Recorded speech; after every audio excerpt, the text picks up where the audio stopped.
जुहार जे मा समली आउ गोटे कविता जे मुई पढ़वार ले चाहूचे आपण माने सुनुन आउ मोर लागले लाइक गोटे जरूर करबे। से कवितार विषय हैला इटा आमर जेन सती मानकर विषय रे गोटे सेरा देखिछे केते प्रकार सती अछन से माने के ज्ञान तीनटा सती सत्य त्रेता आउ द्वापर जुगरी जन्मिले महान नारी शुद्ध विचार रे पवित्र करंती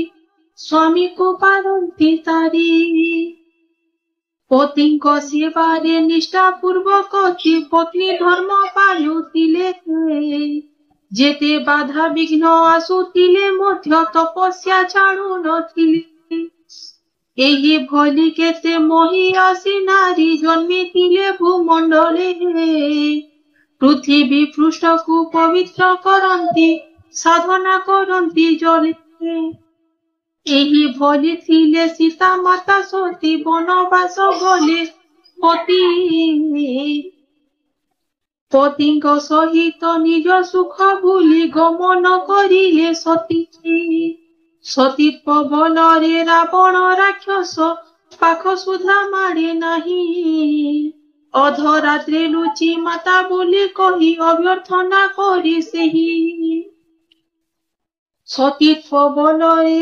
दहन कहिले सीता माता सुना लंका अग्नि रे प्रवेशी प्रमाण करिले कले नाही थिले शंका एही भली थिले सावित्री सुहागी सत्यवान पति बरी अल्प आयु बोली जानी मध्य सीए बाहा हेले सती नारी सावित्री कुलरु जम देवता जे प्राण नेले पतिंकर सतीत्व बलरे पछे पछे जाई मागी नेले तिनी बर नीति देखुथिबे स्वामी को भाविले मनरे करिले राण